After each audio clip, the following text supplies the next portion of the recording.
அப்ப நான் என்ன செய்ய மாட்டேன்? சோர்ந்து போக மாட்டேன். நான் சோர்ந்து போக மாட்டேன். அல்லேலூயா.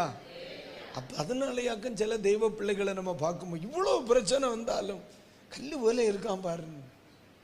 இவ்வளவு அவமானம் வந்தும் எவ்வளவு கர்த்தருக்குள்ள சந்தோஷமா இருக்கிறோம் மத்தியா. காரணம் எனர்ஜி வெளியிலிருந்து இல்லை, எனர்ஜி அடியிலிருந்து. உள்ளே நமக்கு எனர்ஜி தருகிற ஒண்ணு இருக்குது பாத்தீங்களா? அது பிரச்சனைகளை வர வர அது ஆவியில பலனடைய பண்ணிக்கிட்டே. அல்லேலூயா, அல்லேலூயா, அல்லேலூயா. நான் ரொம்ப ஊழியத்துல நான் அதை பார்த்திருக்கேன். எப்போ நம்மளை சுத்தி பிரச்சனைகள் அதிகமாக இருக்குமோ அப்போ நமக்கு சாரம் அதிகமா இருக்கும். நம்ம சாதாரணமா 10 தடவை படிக்கிற வசனம் தான் மக்களே. ஆனா பிரச்சனையின் நடுவில் நம்ம அந்த பைபிளை திறந்து அந்த வசனத்தை படிக்கும் பொழுது அது ரொம்ப எஃபெக்டிவா ஃபீல் ஆகும். நம்ம ரொம்ப தடவை படிச்சிருப்போம். சில வசனமெல்லாம் 100 தடவை படிச்சிருப்போம் நம்ம. அப்ப எல்லாம் அது சாரம் இல்லாம சாதாரணமா தெரியும். அந்த எனர்ஜி இல்லாம சோர்ந்து போய் நம்ம பிரச்சனையின் நடுவில் அதுல படிக்கும் பொழுது அது பயங்கரமா எனர்ஜெட்டிக்கா இருக்கும் அந்த வசனம், ரைட்? ஏன்னா இந்த 16ஆம் சங்கீதம் எல்லாம் எவ்வளவோ நாள் நான் படிச்சிருக்கேன். இன்னைக்கு காலையில உட்கார்ந்து படிக்கிறேன்.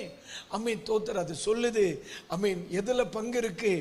சிறப்பான இடத்தில் எனக்கு பங்கு. அல்லேலூயா. இப்ப தெய்வ பிள்ளைகள் ஒண்ணு புரியணும்.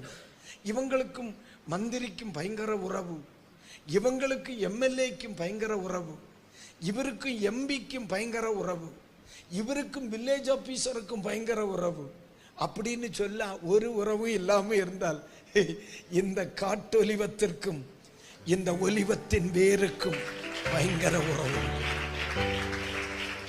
அல்லேலூயா, அல்லேலூயா. தெய்வ மக்களை குறித்து அப்படி சொல்லப்படணும்னு நான் விரும்புறேன். நீங்க எப்படி தீர்மானிக்கிறியா? அல்லேலூயா.